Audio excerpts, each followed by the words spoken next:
అందరూ సోదర సోదరీమణులందరికీ నమస్కారం. మనం ఈనాడు, ఈ దినం spiritual anatomy English to Telugu 43వ సెషన్‌లో ఉన్నాం. ఆనందంగా మన సెషన్‌లు సాగిపోతున్నాయి. దాంతో పాటి మన దాజీ గారు కూడా ఎన్నో సెట్టింగ్స్ ఇస్తున్నారు గుజరాత్ పర్యటనలో. సో, గుజరాత్‌లో ఆయన ఎన్నో విషయాలు మాట్లాడుతున్నారు. మన ట్రెడిషన్ చెప్తున్నారు. మన పద్ధతిలో ఎన్నో కనపడుతూ ఉంటాయి. అవన్నీ సంజ్ఞ మాత్రమే. దాంట్లో ఉండే అంతర్ముఖ అర్థాన్ని తీసుకోవాలి అని చెప్పడం చాలా బాగుంది. టెంకాయ కొడుతున్నారు అనంటే, గట్టిగా ఉండే టెంకాయ అంటే ఏంటి అంటే, మనలో ఉండే చాలా, చాలా రాయిలాంటి హృదయాన్ని కరుణామయంగా తయారు చేయాలి అనేది ప్రతి దాంట్లో మనకు తెలుస్తుంది అనే రీతిలో ఆయన చెప్పారు. It's okay. ఈ దినం మనం భగవద్గీత 12వ అధ్యాయం భక్తి యోగం. అంటే భక్తుని లక్షణాలు, ఇది డివోటీ. మాస్టర్ అంటూ ఉంటారు కదా, you should not be the aspirant, you have to become devotee. ఆ లక్షణాలు ఏంటి అనేది 12వ అధ్యాయంలో 13వ శ్లోకం నుంచి స్టార్ట్ అవుతాయి. భక్తుని యొక్క లక్షణాలు. భగవాను వాచ, కృష్ణుడు ఏం చెప్తాడు అంటే, భక్తుడు ఎట్లా ఉంటాడు అని అంటే, అద్వేష్ట సర్వభూతానాం మైత్రః కరుణ ఏవచ నిర్మమో నిరహంకారః సమదుఃఖ సుఖక్షమి అని అంటాడు. అంటే ఏంటి? సర్వభూతానాం, అన్ని భూతముల యందు, టువర్డ్స్ ఆల్ లివింగ్ బీయింగ్స్, అన్ని ప్రాణుల యందు, అద్వేష్ట అని అంటే ఎటువంటి పగ లేనివాడు, ఫ్రీ ఫ్రమ్ మలైస్, ఎటువంటి పగ ద్వేషం ఉండకూడదు, అద్వేష్ట. మైత్రః, యు షుడ్ బి ఫ్రెండ్లీ, అందరికీ మిత్రుడుగా నువ్వు ఉండాలి. కరుణః, దయాలువుగా ఉండాలి, అంటే కంపాషనేట్. నిర్మమః, అంటే అహంకార మమకారాలు లేనివాడు, free from attachment to position. So సంగత్వం లేకుండా ఉండాలి. తర్వాత సుఖః, సుఖములందు, దుఃఖః, దుఃఖములందు, డిస్ట్రెస్ లో కూడా సమానంగా, ఈక్విపాయిస్డ్, రెండింటినీ సమంగా తీసుకోవాలి. క్షమి, ఇంకోటి చెప్తూ ఫర్గివింగ్, క్షమించే గుణం కలిగి ఉండాలి. ఎటువంటి వాడు? యో మద్భక్త స్వమే ప్రియ, అటువంటి భక్తుడు నాకు చాలా ప్రియమైన వాడు అని అంటున్నారు. అంటే సర్వభూత రాశి యందు పగలేనివాడు, ఎవరి మీద కూడా, అందరికీ మిత్రుడు, దయాలువు, అహంకార మమకారాలు లేనివాడు, సుఖము దుఃఖములందు సమానముగా ఉండువాడు, క్షమించే గుణము కలవాడు, అంటే ఓర్పు ఉండేవాడు. అగు భక్తుడు నాకు ప్రియుడు అని అంటారు. అంటే these devotees are very dear to me, who are free from malice, పగ, who is friendly and compassionate, who are free from attachment to position, who are free from attachment to egoism, equipoised in happiness and sorrow. And who is ever for giving అని అంటారు. కాబట్టి దీని గన మనం చూస్తే మనం ఇవన్నీ కలిగి ఉన్నామా అనేది మనం గమనించాలి అనేది ఇక్కడ భావం. ఎందుకంటే ఇక్కడ ఆయన చెబుతూ మనం ఈ లక్షణాలన్నీ కలిగి ఉండాలి. మనం చూసాం పతంజలి దాంట్లో కూడా మైత్రి, కరుణ, ముదిత, ఉపేక్ష 4 గుణాల గురించి చెప్తారు. అంటే మనకు ఈక్వల్స్ ఎవరైతే ఉన్నారో వాళ్ళ ఎడల మనకు స్నేహం ఉండాలి. కరుణ ఎవరి దగ్గర ఉండాలి అంటే ఎవరైతే మనకంటే కొంచెం తక్కువగా ఉంటారో వాళ్ళ యందు కరుణ ఉండాలి.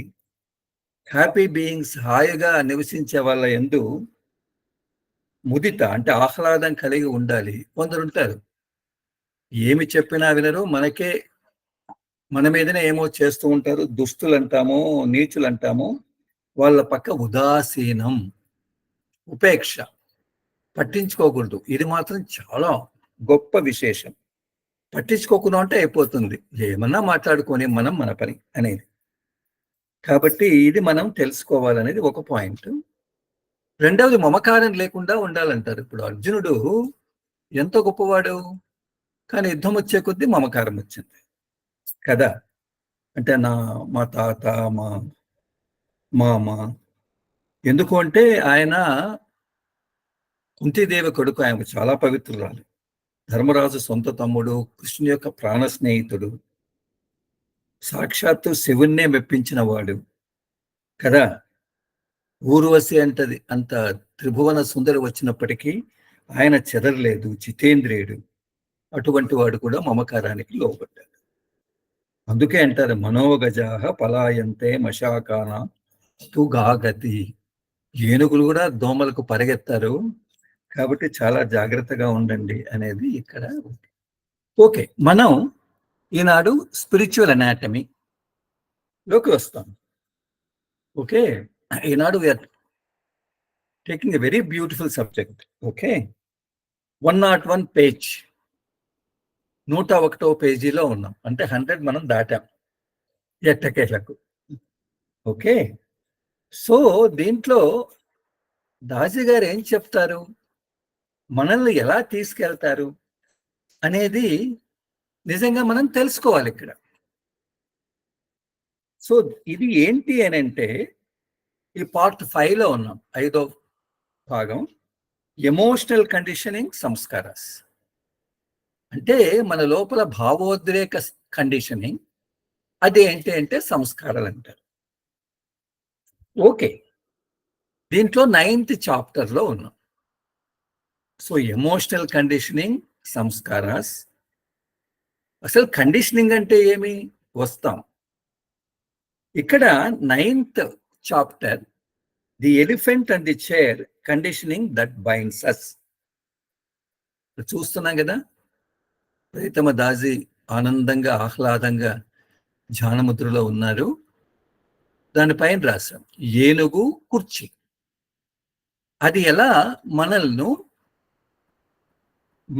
కండిషనింగ్ చేస్తుంది, కండిషనింగ్ ద్వారా మనల్ని ఎలా అది బంధిస్తుంది.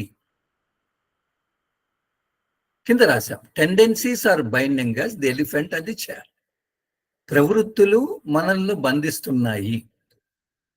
ఈ కండిషనింగ్ అనే దానికోసం తెలుగులో ఏముంది అని తెలుసుకోవాలంటే హిందీ బుక్ గన చూస్తే దాంట్లో మొత్తం ప్రవృత్తి అని ట్రాన్స్లేట్ చేశారు.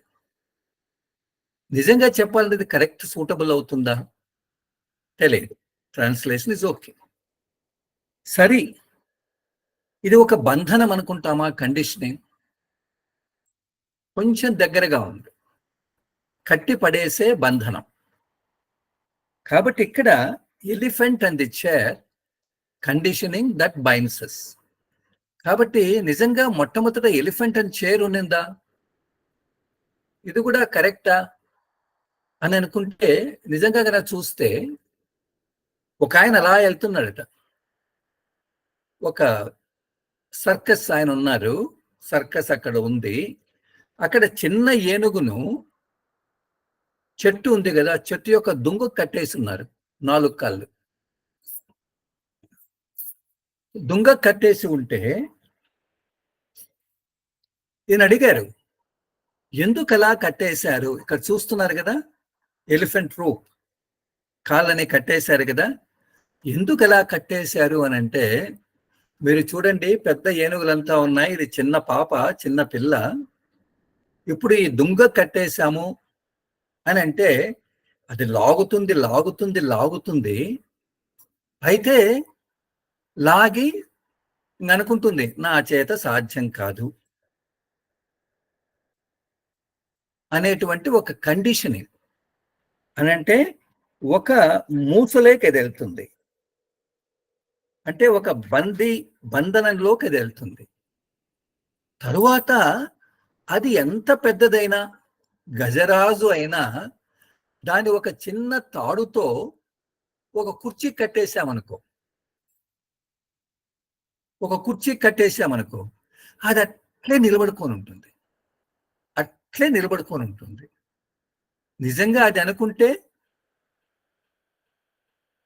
మొత్తం ఆ సర్కస్ నే తలక్రిందులు చేయొచ్చు కదా.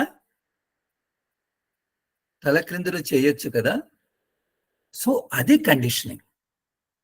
చూద్దాం ఈ కండిషనింగ్ గురించి మాస్టర్ గారు ఏం మాట్లాడతారో అనేది మనం చూద్దాం. మాస్టర్ గారు మాట్లాడేదానికి ముందరగా మనం నెక్స్ట్ స్లైడ్కి వెళ్తాం. ఇది చాలా మనకు కండిషనింగ్ అంటే, బంధనం అంటే, ప్రవృత్తి అంటే ఏంటి అనేది మనకి ఇక్కడ తెలుస్తుంది. ఇది కనుక అర్థం చేసుకున్నామనుకో, మొత్తము ఈ చాప్టర్ అంతా మీకు అర్థమైనట్లు. So what is this? దీని గురించి మనం ముందు దాంట్లో కూడా మనం చర్చించుకున్నాం. ఇది క్లాసికల్ కండిషనింగ్ అంటాం. క్లాసికల్ అంటే ఏముంది? సహజమైనటువంటి కండిషనింగ్. ఇది ఎలా ఉంటుంది అని అంటే మనం చర్చించుకున్నాం. ఇవాన్ పావ్లోవ్ అని ఒక ఫిజియాలజిస్ట్ ఉన్నారు, డాక్టర్ అనుకుందాము. ఆయన ఒక పరిశోధన చేశారు. అసలు కండిషనింగ్ అంటే ఏంటి అని పరిశోధన చేశారు. ఆయన ఏం చేశారు అని అంటే, ఇప్పుడు మనం ఆహారాన్ని కుక్క దగ్గర పెడతామనుకో, ఎలా ఉంటుంది? దాని లోపల లాలాజలం ఊడుతుంది కదా. ఆహారాన్ని కుక్క దగ్గర పెట్టాలి, ఓకే. అలా కాకుండా ఒక గంట తీసుకుని ఆహారం లేకుండా కుక్క దగ్గర పెట్టామనుకో, దాంట్లో లాలాజలం ఊడుతుందా? ఊరదు కదా. ఓకే. అయితే గంట ఆహారం పెట్టేసి గంట కొడితే కుక్క వస్తే అప్పుడు ఎలా ఉంటుంది అని అంటే, దానికి లాలాజలం ఊరుతుంది.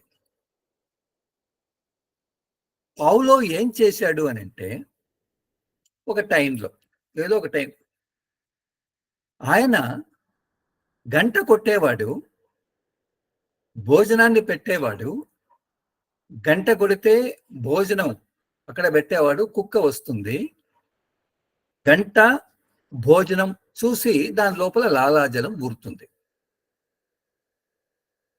అంటే దెర్ ఆర్ 2 parallels. ఒకటి గంట, ఇంకొకటి భోజనం. ఈ 2 parallels ఎప్పుడైతే పనిచేస్తాయంటే, గంట కొట్టి భోజనం పెడితే అది వచ్చేది రోజు, దానికి లాలాజలం ఊరేది, అది తిని వెళ్ళిపోయేది. ఇట్లా కొద్ది రోజులు గడిచిన తర్వాత ఆయన ఏం చేశాడు అని అంటే, గంట కొట్టాడు, భోజనము లేదు. గంట కొడితేనే దానికేంటి, కుక్కకు గంట కొట్టాడు అంటే భోజనం ఉంది, టయానికి అన్నం ఉంది. మనం కూడా ఎలిమెంటరీ స్కూళ్ళల్లో గంట కొడుతూనే మనం ఏమనుకుంటాం, భోజనానికి వెళ్ళాలి కదా అనుకుంటాం కదా. అది కూడా గంట కొడుతూనే భోజనం అని వస్తుంది. దాని లోపల ఆటోమేటిక్గా లాలాజలం ఊరుతుంది. అంటే అర్థం ఏంటి? It is conditioned. అది గంట కొడితే ఆహారం వస్తుంది అనేటువంటి ఆ మూసలో, ఆ బంధనంలో, ఆ ప్రవృత్తిలో ఉంటుంది అనేది కండిషనింగ్. దీన్ని ఇంకొక తూరి మనం చర్చించుకున్నాం. ఇక్కడ రాసింది మనం చదువుకుందాం. క్లాసికల్ కండిషనింగ్ అంటే సహజమైనటువంటి కండిషనింగ్. ఎక్కువ తూర్లు మనం ఎప్పుడైతే దీన్ని కండిషనింగ్ ఎట్లా ఉందని అర్థం చేసుకున్నామో, మన పదాన్ని కండిషనింగ్ గానే వాడతాము, లేకపోతే బంధనంగా వాడతాము. మనం ఎటువంటి ఫ్రేమ్లో దీన్ని అర్థం చేసుకుంటున్నాం, దీని గురించి దాజీ గారు ఎన్నో చోట్ల చెప్పారు. ఈ కండిషనింగ్ గురించి, ఎస్పెషలీ ఇవాన్ పావ్లోవ్ గురించి చూద్దాం. Russian physiologist Ivan Pavlov identified ఇప్పుడు నేను చెప్పాను కదా, అది మీకు అర్థమైంది కదా, దాన్ని సైంటిఫిక్ గా మనం తీసుకుందాం. had identified a fundamental associative learning process called classical conditioning. Classical conditioning referring to learning that occurs when a neutral stimulus, that is a tone and a bell, becomes associated with a stimulus, that is the food, that naturally produces a behavior. After the association is learned, the previously neutral stimulus, ante ganta kottadam, is sufficient to produce this behavior. ఇది scientific గా వాళ్ళు ఇచ్చింది. పదాల గురించి మీరేమీ ఎక్కువ కష్టపడద్దు. అయితే ఇట్లా చెబితేనే మనము ఎలా ఎక్కడైనా మనం మాట్లాడాలి, ఆన్సర్ ఇవ్వాలి అంటే మనం చెప్పచ్చు. ఆయన రీసెర్చ్ చేశాడు, రష్యన్ డాక్టరు. క్లాసికల్ కండిషనింగ్ అంటే ఏంటి, సహజమైన ఈ బంధనం అంటే ఏంటి అని కొన్ని సూత్రాలను ఆయన డెవలప్ చేశాడు. ఆయన ఏం చేశాడంటే, ఎప్పుడైతే న్యాచురల్, ప్రకృతి సిద్ధమైనటువంటి ఒక ప్రోత్సాహకం, స్టిములస్, అదేంటి ఇక్కడ గంట, అది స్టిములస్ ఫుడ్తో ఎప్పుడైతే రెండు ప్యారలల్ అవుతాయో, గంట ఫుడ్ ఎప్పుడైతే ప్యారలల్ అవుతాయో, that naturally produces a behaviour. అది సహజమైన స్వభావాన్ని ఇస్తుంది. ఏ స్వభావాన్ని ఇచ్చింది? కుక్కకు లాలాజలం ఊరే స్వభావాన్ని ఇచ్చింది. ఇది కుక్క నేర్చుకున్నది. After the association is learned, the previously neutral stimulus is sufficient to produce the behavior. దీని ద్వారా అది ఎప్పుడైతే నేర్చుకునిందో అప్పుడు ఏమైంది అని అంటే, ఒక్క సహజమైన స్టిములస్ అంటే గంట ఉంటే చాలు టు ప్రొడ్యూస్ ది బిహేవియర్. గంట కొడితే చాలు దానికి నోటి నుంచి అన్నం పెడుతున్నారు అనేటువంటిది వస్తుంది. అది క్లాసికల్ కండిషనింగ్. ఇక్కడ మీరు బొమ్మలు చూడండి. ఒకటవ బొమ్మలో ఏముంది? కండిషనింగ్ ముందు,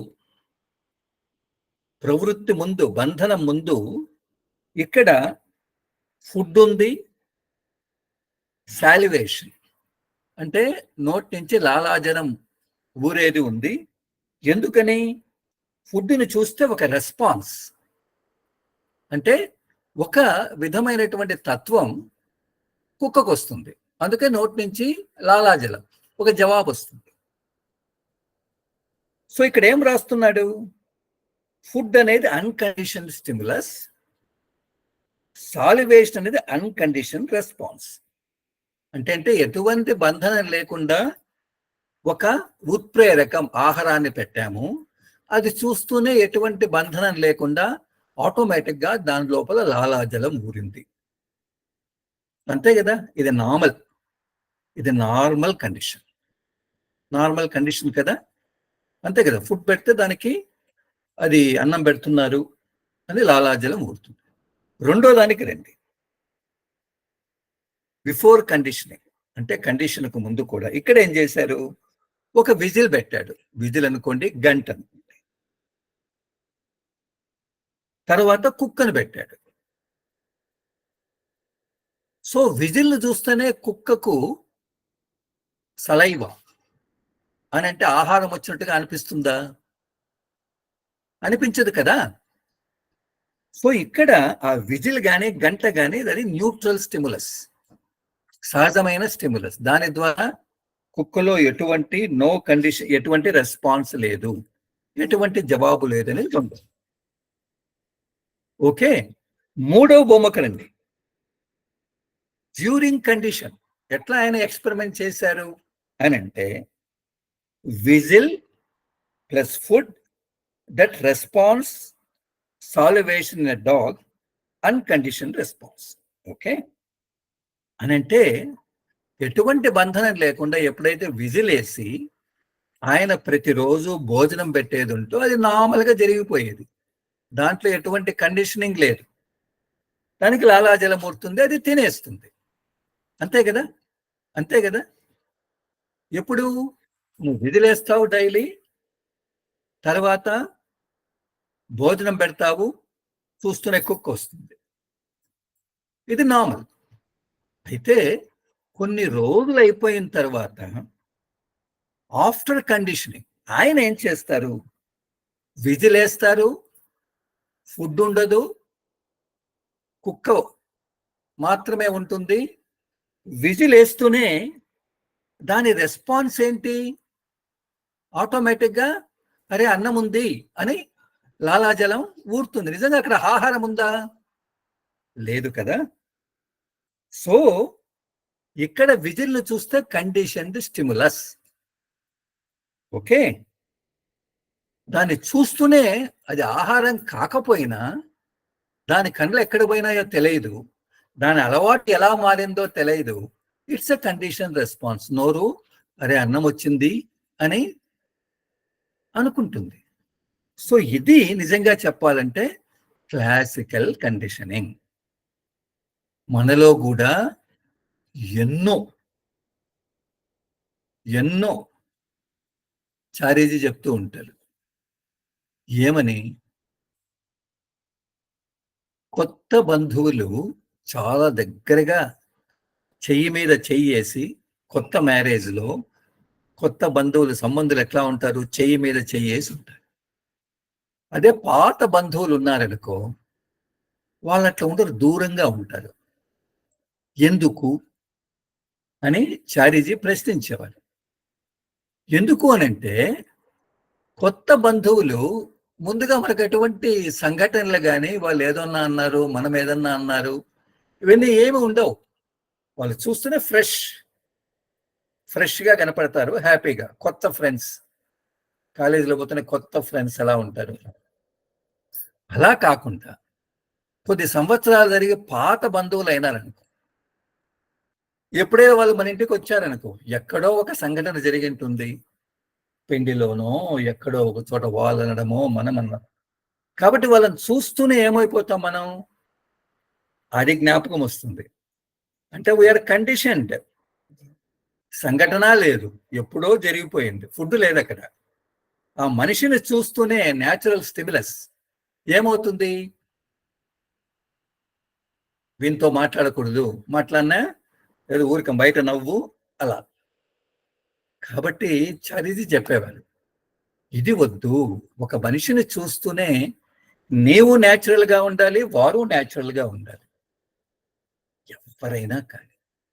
అది ఎప్పుడైతే మన లోపల అలవాటు అవుతుందో అది నిజంగా మనం నిజమైన సహజ మార్గ స్పిరిచువల్ అనాటమిస్ట్గా మనం తయారవుతాము అనేది దీంట్లో ఉండే భావం. కాబట్టి ఇదే అర్థమైతే మనం ప్రొసీడ్ అవుతాం. We go flow with the flow. దీంట్లో కంప్లీట్ ఉంది. Okay, now we go to the book. Next brother, ఇక్కడ మీరు చూస్తున్నారా, 2 ఫుట్బాల్ టీమ్స్, లండన్లో 2 ఫుట్బాల్ టీమ్స్. చదువుదాం ఫస్ట్ పేరు. The elephant and the chair, conditioning that binds us. In a popular study, 101 page. In a popular study published in the Journal of Psychopathology and Clinical Science, the football fans of Dartmouth and Princeton, ఇక్కడ చూస్తున్నా కదా 2 teams, were given a questionnaire after they watched the same game. The researchers wanted to understand what the fans thought happened in the game. The results were astounding. The game was many different games. ఎంత గొప్ప ఈ sentence మనం underline చేయాలి. The game was many different games. The fans had different versions on the event that transpired for the same game, and each version was just as real to a particular person.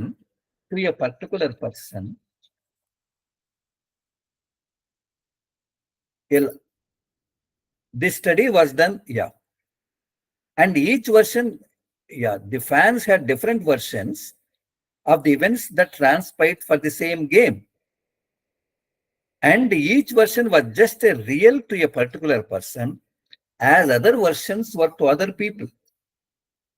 Each fan had their own versions of reality.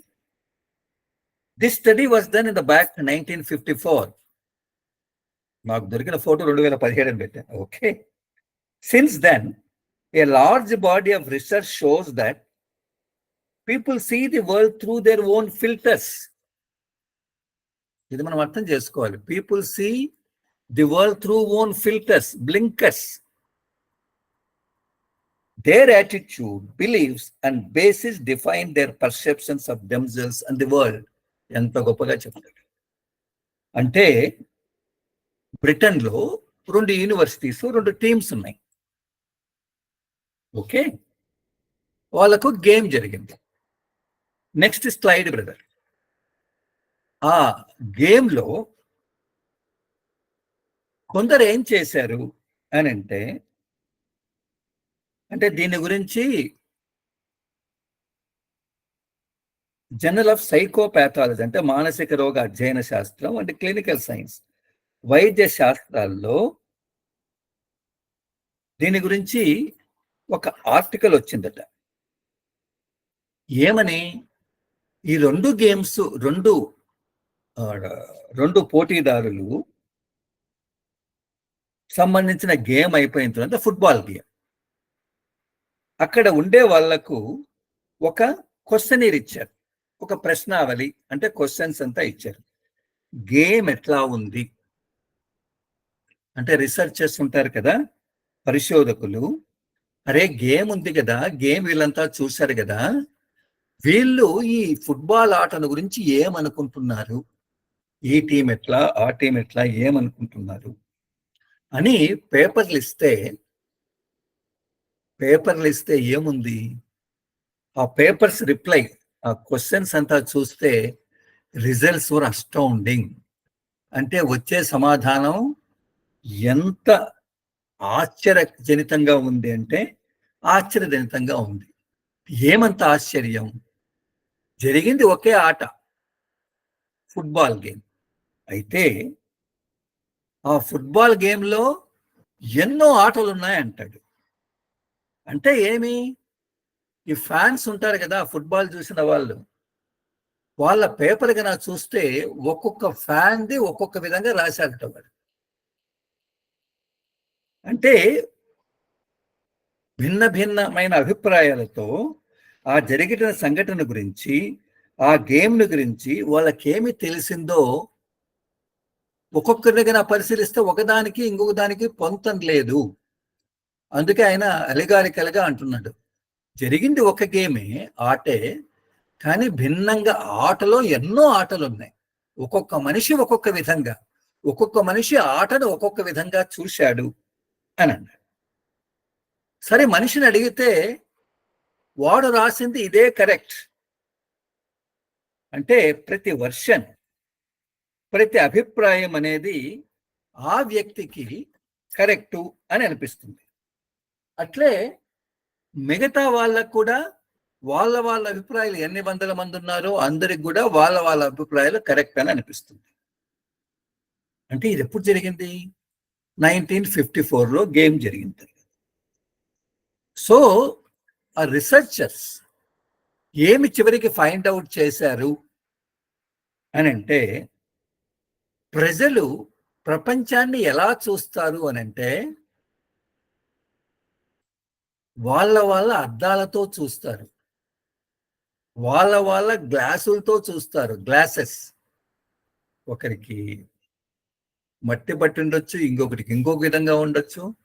మనం మామూలుగా అనుకుంటూ ఉంటాం కదా, ఏది పసుపు పచ్చ, వానికంతా పచ్చగానే కనపడుతుంది కామెర్ల వానికి. అట్లా ప్రపంచంలో గన చూస్తే ప్రతి ఒక్కడు ఆ ఆటను భిన్నంగా చూస్తాడు. ప్రతి ఒక్కడు ప్రపంచాన్ని భిన్నంగా చూస్తాడు. ప్రపంచాన్ని తన లోపల ఏముందో, ఎటువంటి పర్సెప్షన్, ఎటువంటి ఆలోచన విధానం ఉందో దాని ప్రకారంగా చూస్తాడు. సత్యం ఏంటి? వారి యొక్క ఆలోచన విధానం ప్రకారం చూస్తారు. అంటే ఏంటి? వాళ్ళు ప్రపంచాన్ని ఎలా చూస్తారు? నేనున్నాను, నా యొక్క వైఖరి, నేను ఏది నమ్ముతున్నాను, నేను ఎవరైతే ఆడుతున్నారో ఏ క్రీడాకారుని మీద నాకు బయాస్ అంటే పక్షపాతం ఉంది, దాని ప్రకారంగా నా యొక్క పర్సెప్షన్, నా యొక్క ఆలోచన విధానం, దాన్ని బట్టి నేను ఆలోచిస్తాను, దాని ప్రకారంగా నా రిప్లై ఇచ్చాను. మీరు అంతే కదా. మనమందరం భిన్నంగా కదా. ప్రతి ఒక్కరూ తమ యొక్క పర్సెప్షన్ అంటే ఎవరి కథ వానిది, ఎవరి గోల వానిది. అంటే అర్థం నేను తమాషగా అంటున్నాను అని అంటే, మన యొక్క ఆలోచన విధానం ఎలా ఉందంటే, మన యొక్క వైఖరి ఎలా ఉంది, మన నమ్మకాలు ఎలా ఉన్నాయి. ముస్లిం ఒక విధంగా ఆలోచిస్తాడు, హిందూ ఇట్లా పక్షపాత ధోరణి. పాకిస్తాన్ వాడు గేమ్ ఆడుతూ ఉంటే మనం ఎట్లా రియాక్ట్ చేస్తాం, వాళ్ళకి రిలాక్స్ చేస్తాం. అరే గేమ్ ఏంటి, ఇది originality, what is it? So చివరికి ఆయన చెబుతూ, all of us suffers from this kind of conditioning. ఎంత గొప్పగా చెప్తాడు. మనమందరం నెక్స్ట్ పేరాకు వస్తాం. All of us suffer from this kind of conditioning. It constrains our spiritual growth. ఇక్కడ main topic. It constrains our spiritual growth, and we have many blind spots. Only when we evolve our consciousness can we become aware of the filters blocking our awareness. What is that filters? The habitual thoughts and feelings that arise, and we have to start to remove them. ఎంత గొప్పగా చెప్తారు ఆయన. ఏం చెప్తున్నాడు అని అంటే, మనమందరం కూడా మన అద్దాలు ఎలా ఉన్నాయో, మన కంటి అద్దాలు ఎలా ఉన్నాయో, అది తెల్లగా ఉన్నాయా, పుల్లగా ఉన్నాయా, ఇంకో విధంగా ఉన్నాయా, ఇంకో విధంగా ఉన్నాయా. అద్దాలంటే అద్దాలు కాదు, మన మనో ఫిల్టర్, మన మనోనేత్రం, మన పర్సెప్షన్. ఇవన్నీ మన యొక్క నమ్మకాలు, మన యొక్క వైఖరులు, మన యొక్క పక్షపాత వైఖరులు, ఇవన్నీ కలిపి మనల్ని కండిషనింగ్ గా తయారు చేసి, అంటే కుదిచ్చేసే. అంతే కదా. మన ప్రకారంగా ఇది కరెక్ట్. అది నిజంగా కరెక్టా? లేదు కదా అని చెబుతూ, ఎప్పుడైతే మనం భిన్న అభిప్రాయాలతో,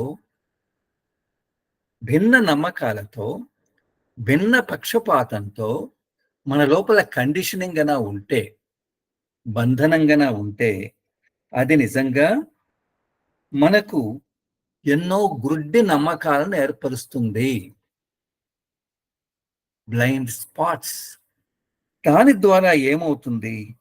మన ఆధ్యాత్మిక ప్రగతి కన్‌స్ట్రెయిన్స్ అంటే ముందుకు పోకుండా అది బంధించబడుతుంది, అడ్డగించబడుతుంది అని అంటున్నారు. కాబట్టి మనమేం చేయాలి అనంటే, మనము ఏ అర్థాలు పెట్టుకున్నామో, ఏ పక్షపాత వైఖరులను పెట్టుకున్నామో, ఏ నమ్మకాలను పెట్టుకున్నామో, ఏదైతే కరెక్ట్ గాని ఆ ఫిల్టర్స్ అనేవి ఉన్నాయి కదా! ఈ అద్దాలు అంటే మన మనోవైఖరులు. మనం ఎప్పుడైతే తెలుసుకుంటామో ఏంటి అనంటే, మనం ఎన్నో ఆలోచిస్తూ ఉంటాము. ఎందుకు ఇవన్నీ ఉన్నాయి కాబట్టి ది హ్యాబిచువల్ థాట్స్ అవన్నీ ఒక అలవాట్లుగా మారిపోయి అవన్నీ మన లోపల ఉన్నాయి. అవన్నీ అటువంటి అనుభూతులు ఇస్తాయి. దీనినంతా కూడా అరే ఇవి నా లోపల ఇట్లా ఉంది, నేను చూసేది కరెక్ట్ కాదు, నా యొక్క ఇంద్రియాలు ఎక్కడికి వెళ్ళాలనో అక్కడికి వెళ్ళడం లేదు, నా యొక్క వైఖరి భిన్నంగా ఉంది అని ఎప్పుడైతే తెలుసుకుంటామో అప్పుడు దానిని తీసేసేదానికి ప్రయత్నం చేస్తాం. అప్పుడు మన చైతన్య వికాసం జరుగుతుంది అని అంటాడు. ముందుగా ఒక పాయింట్ నేను చెప్పలేదు మీకు. అసలు ఈ కండిషనింగ్‌కు, క్లీనింగ్‌కు ఎంతో అటాచ్‌మెంట్ ఉంటుంది. దీనికి జవాబేంటి అనంటే క్లీనింగ్ ప్రాసెస్. ఓకే. దానికి మనమొస్తాం. కాబట్టి ఇంతవరకు మనం ఏం తెలుసుకున్నాం? ఫుట్‌బాల్ గేమ్ చూసాం. బాగా ఆడారు. ఒక్కొక్కరు ఒక్కొక్క క్వెషన్ ఇస్తే ఒక్కొక్కడు ఒక్కొక్క జవాబిచ్చాడు. ఎందుకు అనంటే వాని ప్రకారంగా వాడు. మన ప్రకారంగా మనం. ఎంత చెప్పినా అంతే. ఎంత చెప్పినా నా ఏమంటారు? నేను పట్టిన కుందేటికి మూడే కాళ్ళు అని వాడంటాడు. ఇది మన పరిస్థితి. ఇది మన కథ. ప్రతి ఒక్కరూ ఈ బాధ, ఈ రోగం ఆయన సఫర్ అన్నాడు కాబట్టి నేను అంటున్నాను. ప్రతి ఒక్కరికి ఈ రోగం ఉంది. నువ్వు మాస్టర్ దగ్గర పోయినా, ఎక్కడికి పోయినా ఈ రోగాలతో పోతాం. కాబట్టి ఈ రోగం నుంచి మనం బయటపడాలి అనంటే ఫస్ట్ ఒకసారి అబ్జర్వ్ చేసుకోవాలి మనం. పెద్దాయన ఏదో చెప్తున్నాడు, కానీ మనం భిన్నంగా ఉన్నాము అనంటే మన యొక్క ఆలోచన అలవాట్లు, తర్వాత మన భావనాత్మక ఫీలింగ్ అలవాట్లు, ఇవన్నీ ఎలా ఉన్నాయి? ఇవన్నీ నా లోపల సత్యం అంటూ ఏదో తెలియడం లేదు కదా. ఆయన ఏదో అంటాడు, ఇక్కడికి పోతే అది కనపడుతుంది, అక్కడికి పోతే ఇంకోటి. మనమంతా చూసాం కదా, మూమెంట్స్, కలర్స్, తర్వాత ఇంకో అక్కడ ఏమంటాం, అక్కడ మనమంతా కూడా ఇక్కడైతే మనం యాక్సెప్టెన్స్ వస్తుంది. ఇవన్నీ మనం చర్చించుకున్నాం కదా. ఇవన్నీ ఎక్కడ కనపడతాయి మనకు?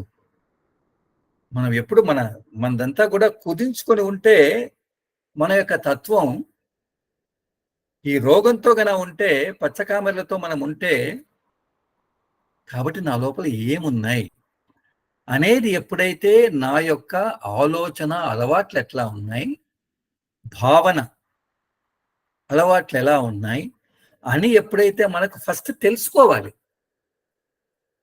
అవగాహన రావాలి కదా. అప్పుడు మనం ఏం చేస్తాం, అరే నా లోపల ఇది ఉంది, దాన్ని నేను శుభ్రం చేసుకోవాలి.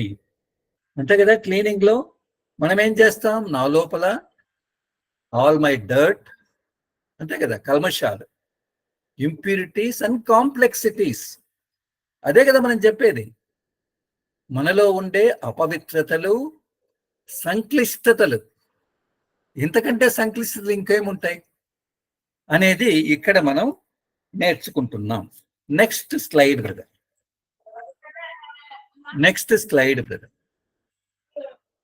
అంటే ఇక్కడ ఊరికి నేను బొమ్మ ఇచ్చాను, ఫిల్టర్స్ అంటే ఏంటి అనేది. సో ఇక్కడ మనం చూస్తున్నాం కదా, అద్దాలు అనేవి మనము ఎర్రద్దాలు పెట్టుకుంటే చుట్టూ ప్రకృతి బ్లూ కలర్ లోనో గ్రీన్ కలర్ లోనో ఉంది. మన అద్దాలు బ్లూ అద్దాలు పెట్టుకుంటే మన ఫిల్టర్స్ అట్లే కనపడతాయి కదా. The way we perceive the world around us, the stereotypes we think we know and evaluate others by, the thoughts we think when something happen in our lifes, these are all filters that we process life through. To truly start living a life of our choosing, we need to get to know our filters. ఇక్కడ ఏం రాస్తాడు ఆయన, మనం ఆలోచిస్తున్నాం స్టీరియోటైప్గా, ఇది ఇంతేనండి. మనం మిగతా వాళ్ళని చూస్తే, ఒకరిని చూస్తూనే మనం ముందుగానే అభిప్రాయం చెప్పేస్తాం. అరే వాడు మన దగ్గరకు వచ్చాడు, ముందుగా కొట్లాడాడు, ఇప్పుడు మనతో స్నేహం చేయాలని వచ్చాడు, గెట్ అవుట్ అని అంటే, మనము మిగతా వాళ్ళని గురించి మనము ఎటువంటి అభిప్రాయాలు మనము ఎవాల్యుయేట్ మూల్యాంకనం చేశాం.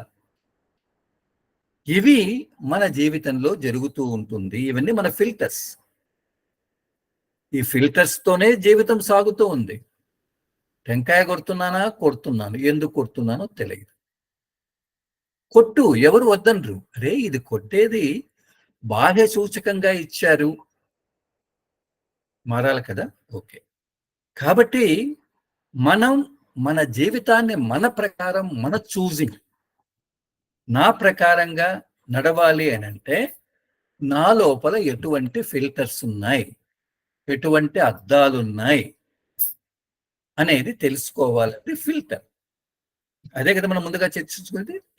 తర్వాత బ్లైండ్ స్పాట్స్, మనము ముందుగా అనుకున్నాం కదా, బ్లైండ్ స్పాట్ అని మనం అనుకున్నాం కదా. అంటే ఏంటి, మన లోపల ఎన్నో గుడ్డి నమ్మకాలు ఉన్నాయి అని అంటే, మనం కారులో వెళ్తే blind spot is the area of the road that can't be seen by looking forward or through your windscreen or by using our rear view and side view mirrors.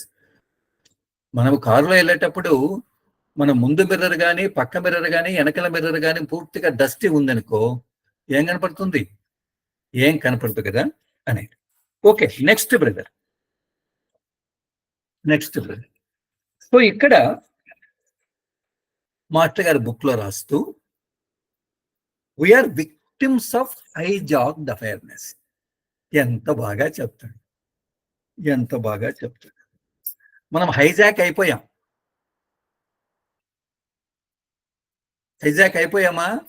ఇక్కడ చూస్తున్నాం కదా, విమానంలో వాళ్ళు కూర్చొని ఉన్నారు, వాళ్ళు ఉగ్రవాదులు వచ్చారు, విమానాన్ని హైజాక్ చేశారు.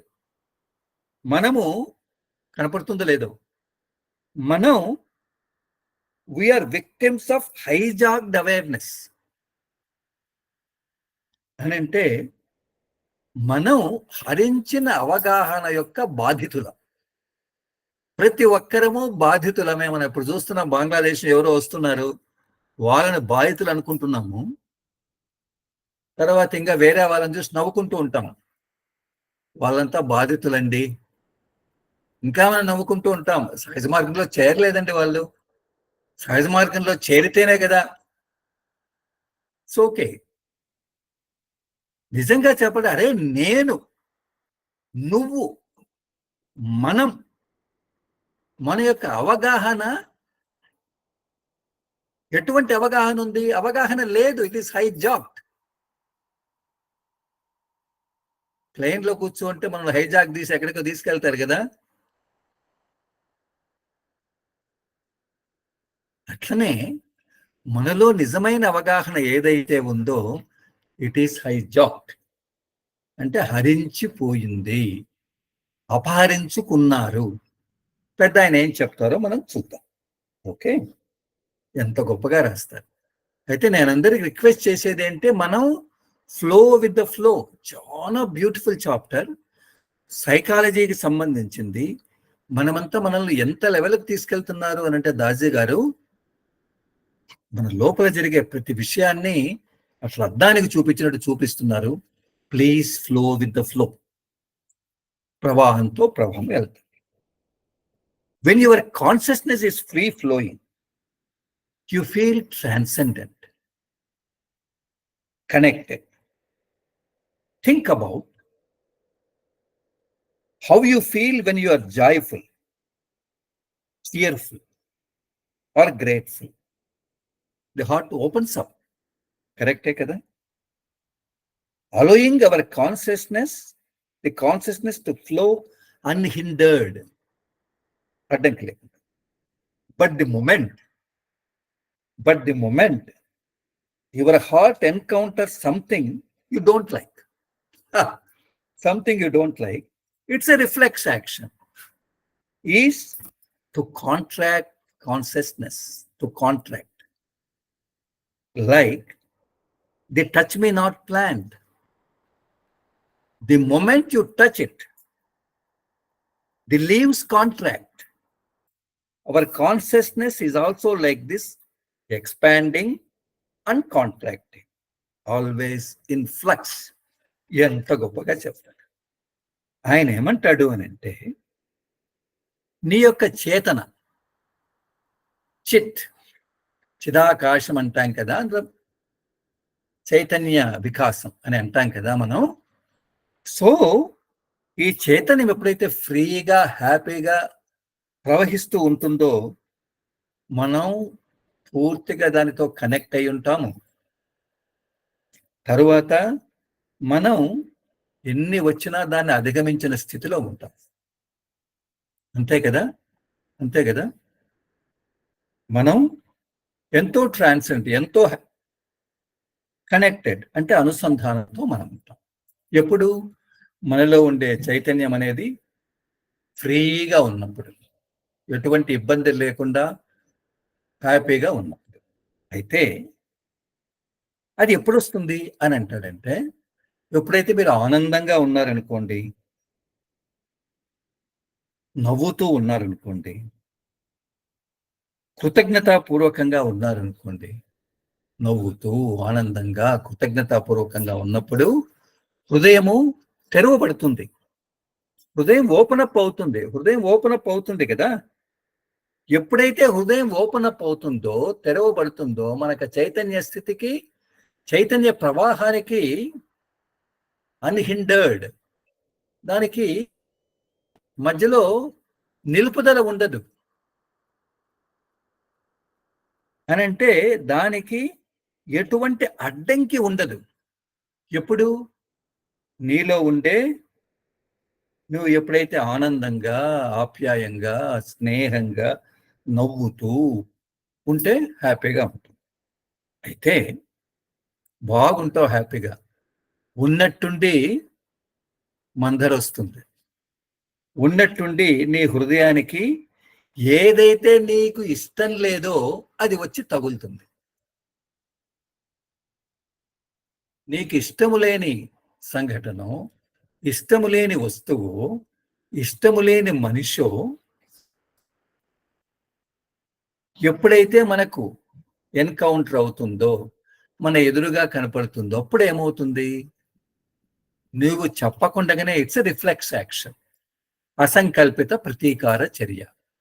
నువ్వు ఏమి సంకల్పించిండవు, వాడిని చూస్తూనే అట్లా ఎంత కోపం వస్తుందంటే ఇంక కొట్టేదానికి. ఎందుకు అంటే జరిగిన ఇన్స్టెన్స్ అని అంటే అది అలా వచ్చేస్తుంది. ఏమో సార్ నేనేం అనుకోలేదు, అది వచ్చేసిందండి. ఇట్స్ రిఫ్లెక్స్ యాక్షన్, అసంకల్పిత ప్రతీకార చర్య. అంటే అదేం చేస్తుంది? మనకు హ్యాపీగా ఉండవలసిన చైతన్య స్థితిని, విస్తారంగా ఉండవలసిన చైతన్య స్థితిని కాంట్రాక్ట్ చేస్తుంది, కుంచేస్తుంది. ఎట్లా? టచ్ మీ నాట్ ప్లాంట్ ఉంటుంది కదా, అత్తిపత్తి అంటామా, అది అట్లా తగులుతూనే ఏమవుతుంది? అది ముడుచుకుంటుంది కదా, ఉతురు అలా స్పర్శిస్తూనే. మన చైతన్య స్థితి కూడా అలానే. ఇష్టం ఉండేది వస్తే అలా ఉంటాం, కష్టం ఉండేది వస్తే ఇలా అయిపోతాం. కాబట్టి మన స్థితి ఎట్లా ఉంది అంటే, మన చైతన్యము ఊగుతూ ఉంటుంది. ఇట్లా ఉంటుంది, ఇట్లా ఉంటుంది, ఇట్లా ఉంటుంది, ఇట్లా ఉంటుంది. ఇది ఎప్పుడు పెరిగేది? పెరుగుతుంది అనుకుంటే తగ్గుతుంది, తగ్గుతుంది అనుకుంటే పెరుగుతుంది. ఇలానే ఈ ఉయ్యాల జంపాల్లో మనం ఉన్నాం. దీన్నే ఫ్లక్స్ అంటాం. పక్కన రాసాం కదా, flux. Flux comes from, fluxes means the flow, ప్రవాహం అంటే ఉయ్యాల జంపాల, ఇదేనా మన జీవితం? కాబట్టి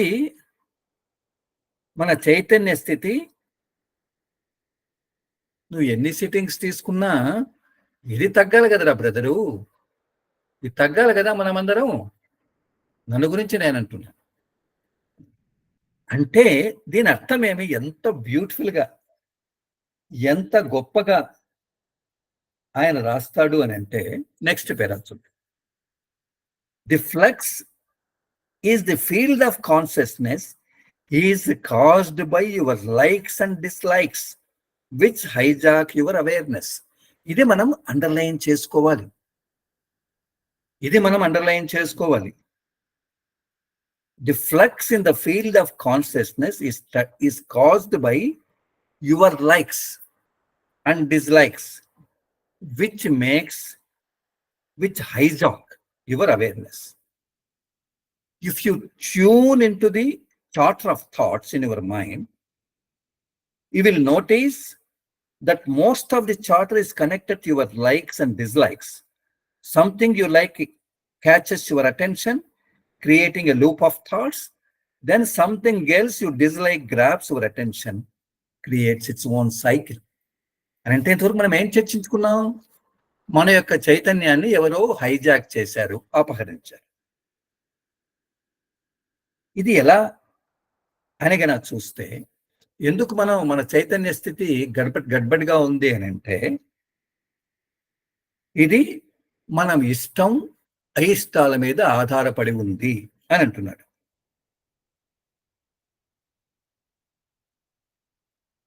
ఇష్టం అయిష్టం అనేటివి మన యొక్క చైతన్య స్థితిని అపహరించినాయి. అవి టెర్రరిస్టుల మాదిరి మన యొక్క చైతన్యాన్ని అపహరించినాయి అంటున్నారు. ఒకసారి మీరు గమనించండి, కళ్ళు మూసుకుంటే అది లోపల అరుపులు వస్తూ ఉంటాయి కదా. మొట్టమొదటి మెడిటేషన్ కూర్చున్నప్పుడు ఎన్నో అరుపులు వినపడుతూ ఉంటాయి. చాటరింగ్. దాని కన్నా మామూలుగా ఊరికి అట్లా కూర్చుని నీ యొక్క ఆలోచనలు పరిశీలిస్తే మన లోపల ఏం జరుగుతుంది? అది కావాలి, ఈ ఫ్రిడ్జ్ లేదు, ఆ ఇండ్లు లేదు,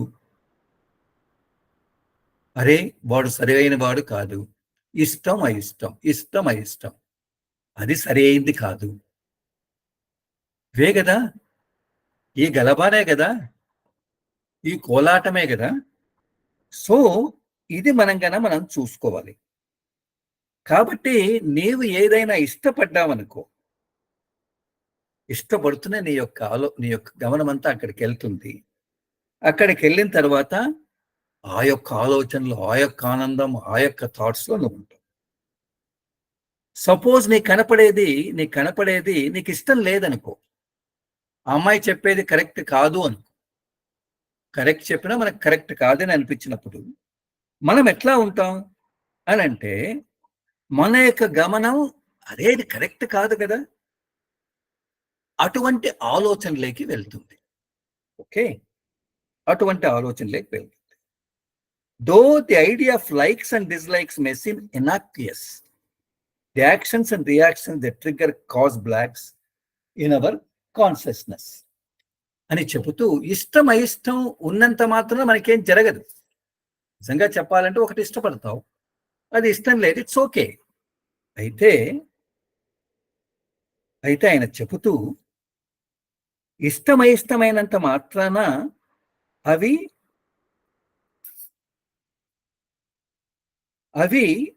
ఇట్స్ ఓకే, అదేం అంత ఇనాక్యూస్ అంటే అంత హానికరం కాదు. అయితే ఇష్టం అంటూనే అది ఖచ్చితంగా కావాలి, అయిష్టం అంటేనే ఖచ్చితంగా వానికి వేటు వేయాలి అనే రియాక్షన్స్ ఉన్నాయి కదా, ప్రతిక్రియలు ఉన్నాయి కదా, అవి మన చైతన్యంలో అడ్డంకులను క్రియేట్ చేస్తుంది అని అంటున్నారు.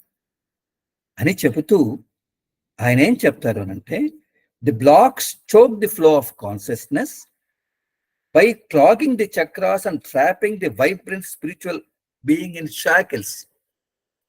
నెక్స్ట్ క్లాస్లో చేర్చుకుంటాం. అదేమంటాడంటే, ఎప్పుడైతే ఆ విధంగా అటువంటి బ్లాక్స్ మన లోపల ఏర్పడతాయో ఏమవుతుంది?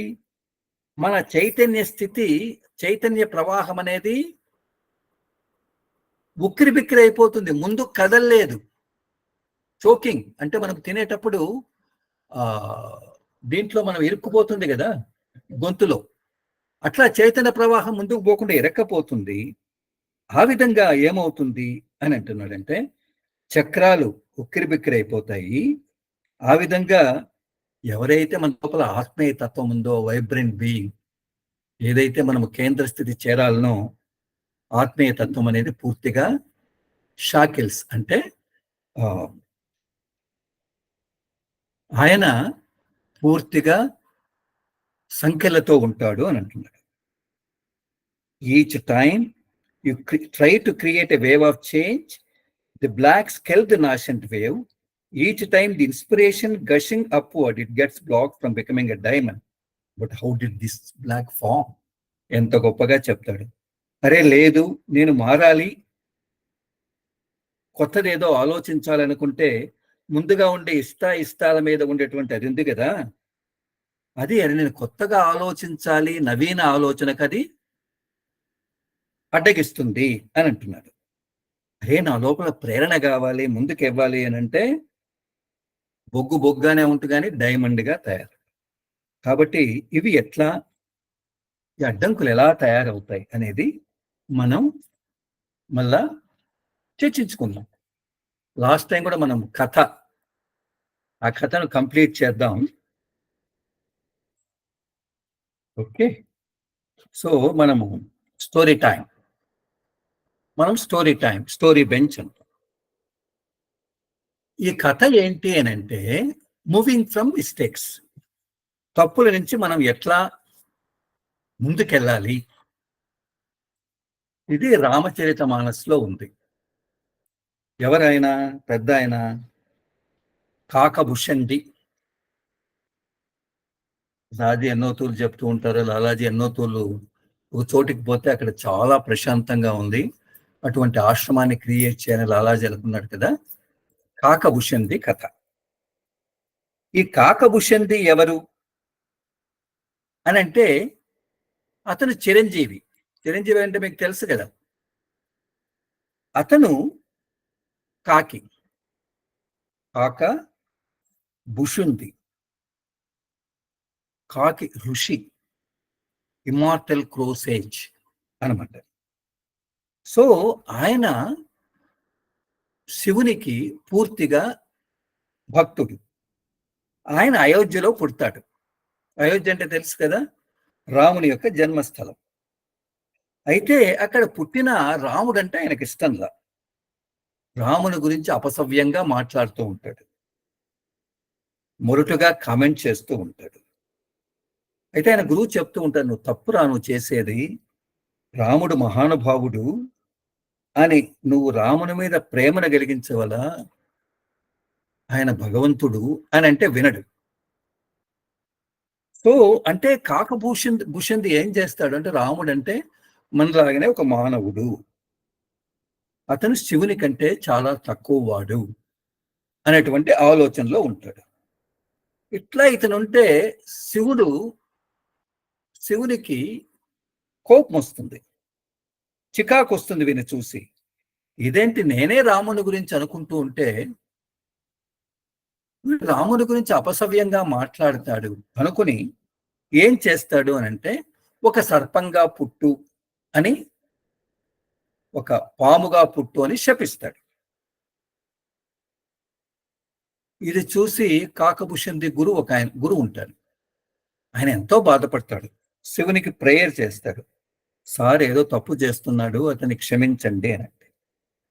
శివుడు ఓకే, నేను ఎట్లా శాపం ఇచ్చాను కదా, నేను ఇమ్మీడియట్గా దాన్ని ఉపసంహరించుకోను. అయితే ఈ భుషుంది కాకి ఋషి, అది 1000 జన్మలు ఎత్తుతుంది. ఆ 1000 జన్మలు కూడా మానవుని కంటే తక్కువ జన్మలు ఎత్తుతుంది. తర్వాత ప్రతి జన్మలో దానికి జ్ఞాపకం ఉంటుంది, అరే నేను ఎందుకు తప్పు చేశాను అనేది. మెల్లమెల్లగా ప్రతి జన్మలో ఎవెన్చువల్గా దాంట్లో మార్పు చెందుతూ అది రాముని భక్తునిగా తయారవుతుంది అని ఆయన శాపగ్రహం చెప్తారు. సరే, శివుడు శాపం ఇచ్చాడు మాస్టర్. సో కాకభుషుంది అన్ని జన్మలు 1000 జన్మలు ఎత్తాడు. ఓకే. చివరికి 1000 జన్మలు అయిన తర్వాత ఆయనకు రాముని మీద భక్తి, ప్రేమ కలుగుతుంది. ఆయన ఒక బ్రాహ్మణుని ఇంట్లో, ఒక సేజ్ అంటే ఒక సన్యాసి, ఒక మంచి బ్రాహ్మణ కుటుంబంలో, బ్రాహ్మణుడు అంటే భక్తిపరుల కుటుంబంలో పుడతాడు. రాముని గురించి రాముని మీద చాలా ప్రేమ ఉంటుంది. ద్వేషం పోయింది, ప్రేమ ఉంటుంది. అయితే ఆయన పెద్దవాడయ్యే కొద్దీ ఒకతూరి కాకభుషంది ఏం చేస్తాడు అని అంటే, తీర్థయాత్ర వెళ్తాడు, రాముని గురించి బాగా తెలుసుకుంటాడు. ఒక తూరి ఒక ఋషి లోమస అనే ఋషిని కలుస్తాడు. లోమస ఆయన పెద్ద పండితుడు, విజ్ఞానవంతుడు, విద్యావంతుడు, పెద్ద మహర్షి. ఆయన ఆ ఋషిని ఒక ప్రశ్న వేస్తాడు. లోమసాను ఏమని ప్రశ్న వేస్తాడు అనంటే, రాముని యొక్క, భగవంతుడైన రాముని యొక్క ఫిజికల్ ఫామ్, స్థూల ఆకారం మీద నేను ఎలా ధ్యానం చెయ్యాలి, నాకు చెప్పండి, బోధించండి అని అంటాడు. ఎందుకు అనంటే కాకభూషణునికి ఇంకా రాముడంటే ప్రేమ ఉంది, కానీ రాముని యొక్క భౌతిక రూపం మీదనే అటాచ్మెంట్, ఆ సంగత్వం ఉంది. లోమస చెప్తాడు ఆ గురువు, ఏమని అంటాడంటే, నాన్న, ఏ ఆకారమైనా నశ్వరమే, నశించాల్సిందే. రాముడు కానీ, కృష్ణుడు కానీ, ఎవరైనా కానీ నశించాల్సిందే. కాబట్టి నీవు రాముని యొక్క నిరాకార రూపం అంటే ఆయనలో ఉండే భక్తి, ఆయనలో ఉండే ప్రేమ, దాని మీద నీవు ధ్యానించాలి, నిరాకార తత్వం మీద ధ్యానించాలి అని చెప్తాడు. తర్వాత ఇంకా ఆధ్యాత్మికతలో ఆకారాన్ని కూడా మనం దాటిపోవాలరా నాన్న అని ఎన్నో చెప్తాడు. అంటే ఏం చేస్తాడు అంటే, నువ్వు తప్పకుండా నీవు నిరాకార తత్వాన్నే నీవు ధ్యానం చేయాలని చెప్తాడు. అయితే కాకభుషంది నేను భగవాన్ రాముని యొక్క ఫిజికల్ స్థూల రూపాన్ని నేను చూస్తాను అని అంటే, ఆ ఋషి కోపం వస్తుంది విని చూసి. ఏమంటాడు అని అంటే, మళ్ళా శాపం ఇస్తాడు. నేను ఎంతో జ్ఞాన ముత్యాలు నీకు ఇస్తూ ఉంటే నువ్వేందిరా మట్టి ముద్దలు పెట్టుకుంటున్నావు, నువ్వు ఒకే ఒక విషయం మీద, స్థూల ఆకారం మీద పెడుతున్నావు. భగవంతుని యొక్క తత్వం కాదు, ఆయన మించిన తత్వము. కాబట్టి నిన్ను మళ్ళా కాకిగా పుట్టుగాక అని శాపిస్తాడు. కాకభుషుంది ఏం చేస్తాడు, ఓకే అనుకుంటాడు. నాకు రాముడంటే రాముని స్మరణ ఉండాలి, నేను మనిషినా లేకపోతే కాకిగా ఉన్నా ఇదంతా నాకు సంబంధంలా, నేను రాముని యొక్క నిరంతర స్మరణలో నేను ఉంటాను అని అంటాడు. కాకిగా అయిపోతాడు, అక్కడి నుంచి వెళ్తాడు. అయితే ఏ ఋషి అయితే ఆయనకు శాపం ఇచ్చాడో ఆయనకు బాధేస్తుంది, ఎందుకు ఇట్లా చేశానా అని మళ్ళా ఆ కాకభుషుంది ఆ కాకిని పిలిచి రామచరిత్రనంతా మొత్తం ఆయనకు వినిపించి నాన్న, నీ లోపల మార్పు వస్తుంది, నీవు రాముని యొక్క నిజమైన తత్వం అనేది నీ లోపల పుష్పిస్తుంది అని ఆయన వరమిస్తాడు. సరే, ఆయన వరమిస్తూనే దేవతలు కూడా కాకభుషంది మారాలి అని వాళ్ళు కూడా ఆయన దీవిస్తారు. ఓకే. అప్పుడు కాకభుషంది, అప్పుడు ఆయనకు అర్థమవుతుంది వాట్ ఈజ్ రామ అనేది.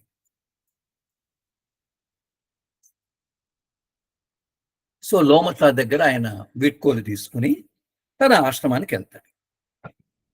వెళ్ళి ఆ రామతత్వంలో ఉంటాడు. అతను అమరుడు. అమరుడంటే ఎన్ని కల్పాలు ఉంటాడో తెలియదు, ఎన్ని క్రియేషన్ మనము చర్చించుకున్నాం కదా, ప్రళయం సృష్టి, అట్లా ఎన్నో కల్పాలు.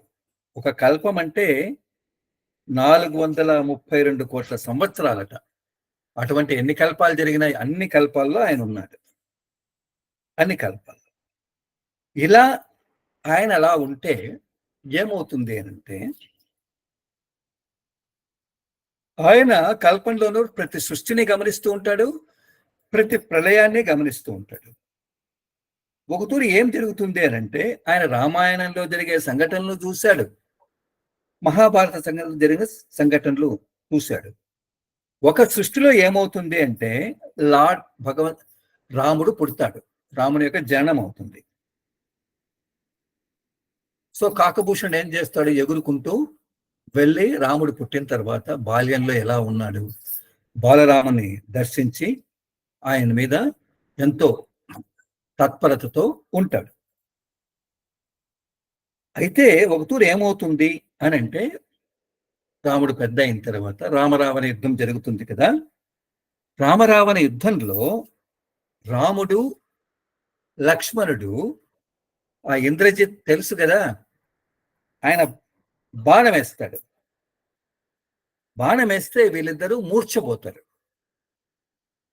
మూర్ఛపోవడమే కాకుండా, అంటే ఎటువంటి బాణాలు వేస్తాడు? పాముల శక్తి, అంటే నాగాస్త్రాలను వేస్తాడు. వాళ్ళిద్దరూ మూర్ఛపోతారు. మూర్ఛపోయిన తర్వాత నాగులు ఏం చేస్తాయి, పాములు ఏం చేస్తాయి? రామునిలో, లక్ష్మణునిలో ఆ విషాన్ని లోకలికి జొప్పిస్తూ ఉంటాయి. కాబట్టి శరీరంలో మెల్లగా విషం ఎక్కుతూ ఉంటుంది. ఇవి చూసి దేవతలు భయపడతారు, గరుడుని పిలుస్తారు. గరుడు అంటే మీకు తెలుసు కదా, విష్ణువాహనం. ఈ పక్షులకంతా ఆయన రాజు కదా. ఆయన పిలిపించి, చూడు ఇలా అయిపోతుంది, ఈ సోదరులు నువ్వు రక్షించాలా అని అంటారు.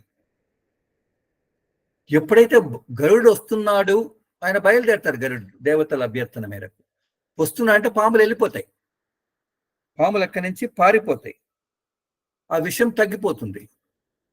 రాముడు, లక్ష్మణుడు మళ్ళా స్పృహలోకి వస్తారు. సో రాముడు లేచిన తర్వాత గరునికి కృతజ్ఞతలు చెప్తారు. చాలా మంచి పని చేసావు, మమ్మల్ని రక్షించావు. ఇది విని గరుడికి కన్ఫ్యూజన్ వస్తుంది. ఇదేంటి, రాముడు దేవుడు, నా ముందు విష్ణు రూపం అంటారు, ఎందుకే నన్ను అంటున్నాడు? నిజంగా రాముడే మాస్టర్ అయితే, భగవాన్ విష్ణుని యొక్క అవతారం అయితే, ఆయన ప్రపంచాన్ని అంతా రక్షించాలి కదా. నేను రక్షించాల్సి వస్తుంది. ఇదేంటి, నేను రక్షించకపోతే ఆయన చనిపోయేవాడు కదా. ఈయన మీద ఆధారపడతాను? ఈయన దేవుడు ఎట్లా? ఈయన మామూలు మానవుడు, ఈయన కూడా మరణం ఉంది. చిన్న సర్పాల యొక్క విషానికే ఆయన తట్టుకోలేకపోతున్నా అనుకుంటాడు. సో ఈ సందేహం ఆయన లోపల ఉంటుంది. దీన్ని మనం ఆయనకి షేర్ చేస్తారు, తెలుసు కదా. ఎవరికి? నారదునికి. నారదు తెలుసు కదా, భక్తి సూత్రాలు రాసిన ఆయన. నారదుడు ఏం చేస్తాడంటే, గరుడుని నువ్వు వెళ్ళి శివుని దగ్గర పోయి అడుగు అంటాడు.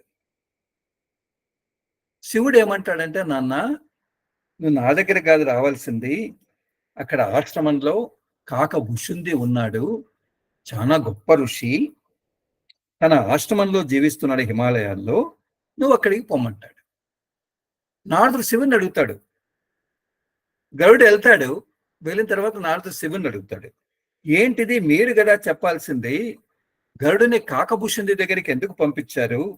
వేరే ఆయన సందేహాన్ని తీర్చి ఉండొచ్చు కదా అని అంటాడు.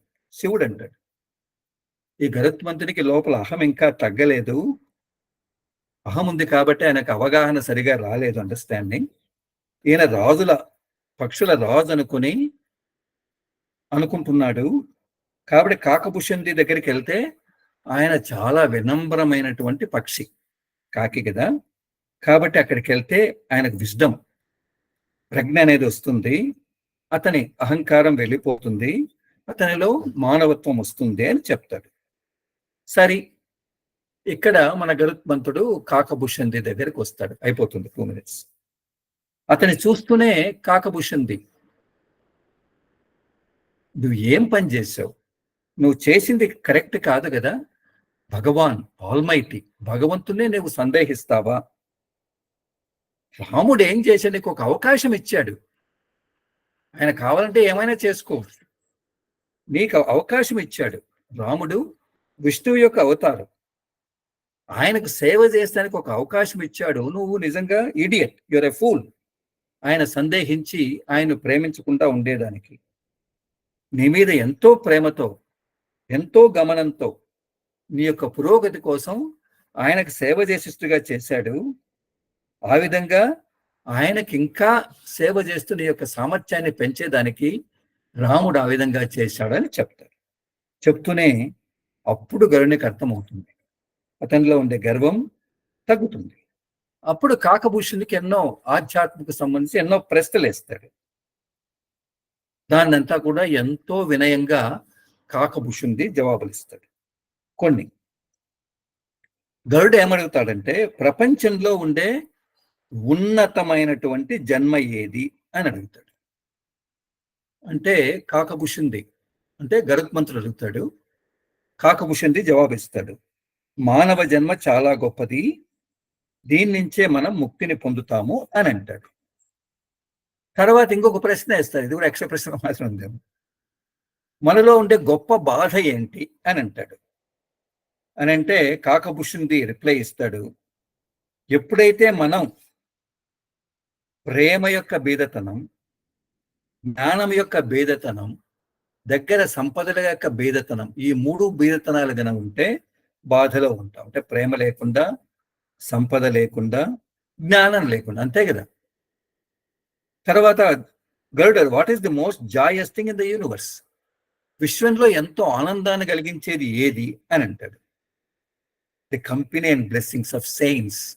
ఆయన చెబుతూ సత్సంగత్వం అంటే ఋషులు, మాస్టర్స్తో పాటు ఉండేటువంటి మన సత్సంగం అనేది మనలో ఎంతో గొప్ప ఆనందాన్ని ఇస్తుంది.